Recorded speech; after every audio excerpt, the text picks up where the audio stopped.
Hello friends, welcome to this new video. Today we are going to start a new topic of chapter 2 and its name is stages of formation of a company. In this video we are going to discuss about second and third stage of formation of a company, and it is incorporation and capital subscription.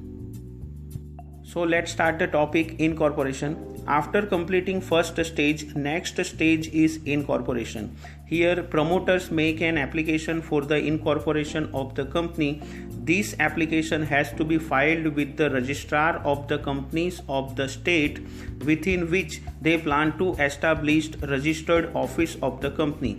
They also have to submit certain documents with application like memorandum of association, articles of association, written consent of proposed directors, agreement if any with proposed managing director or director, a copy of registrar's letter approving name of the company, a statutory declaration stating that all the formalities related to the formation of the company are duly completed, a notice of the exact address of the registered office of the company, and the last is documentary evidence of payment of registration fees. After submission of the application along with the required documents, when registrar is satisfied, a certificate of incorporation is issued. It is called birth certificate of the company. With the effect from November 1st, 2000, registration of the company allots a CIN to the company. It means corporate identity number. Now let's see effect of certificate of incorporation. A company is legally born on the date printed on the certificate of incorporation. From this date, company gets separate legal entity with perpetual succession. Thus, the certificate of incorporation is conclusive evidence of legal existence of the company. Now let's understand the importance of certificate of incorporation with the help of one example.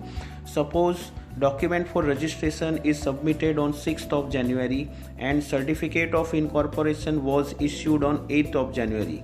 But date mentioned in certificate is 6th of January. Here all the contracts signed on 6th of January will consider valid because it is the date mentioned in certificate of incorporation. Let's take another example. A person forged the signature of other on memorandum of association. The incorporation is still considered valid. Point is that after issuing the certificate of incorporation, everything is valid, even company registered with illegal object. The only solution is there to wind up it. After issuing certificate of incorporation, a private company can immediately start its business. Now let's start third stage of formation of company, and it is capital subscription. After getting the certificate of incorporation, the private company get formulated and can commence their business activities. But a public limited company has to perform a third stage and get the certificate of commencement. A public company can raise the required funds from the public by issuing shares or debentures to the public. For it, company has to issue a prospectus, which is an invitation to the public to subscribe to the capital of the company. Let's see the steps required for raising funds from the public. First is SEBI approval, second filing of prospectus, then appointment of bankers, brokers and underwriters.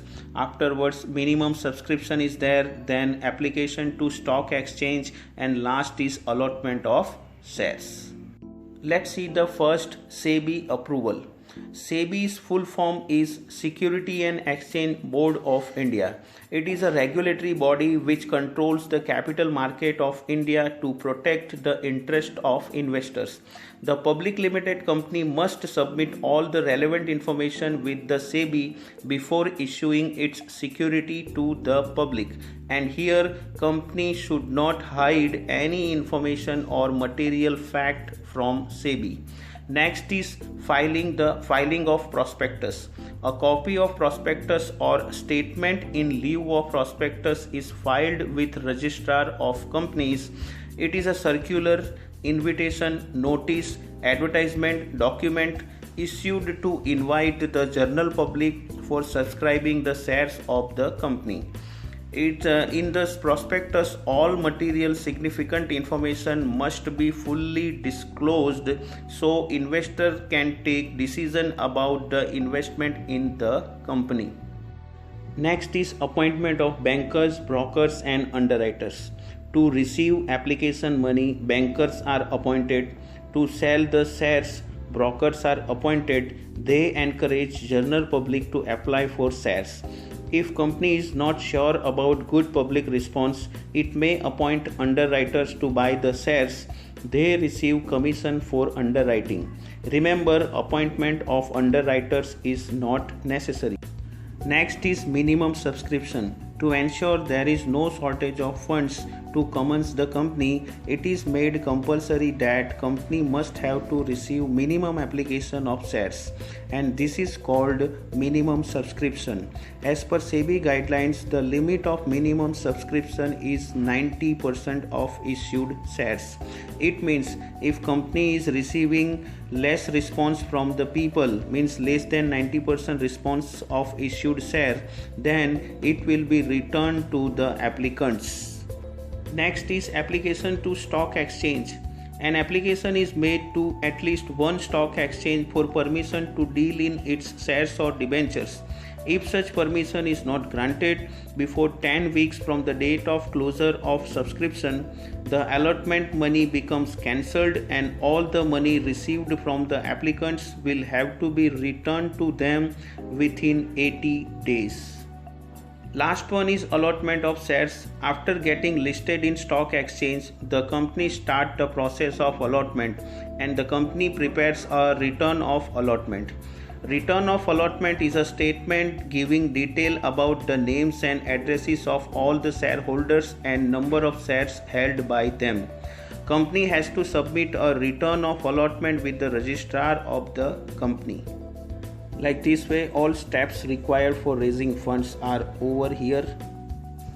Okay friends, so here we have completed all the stages of formation of a company like promotion, incorporation and capital subscription.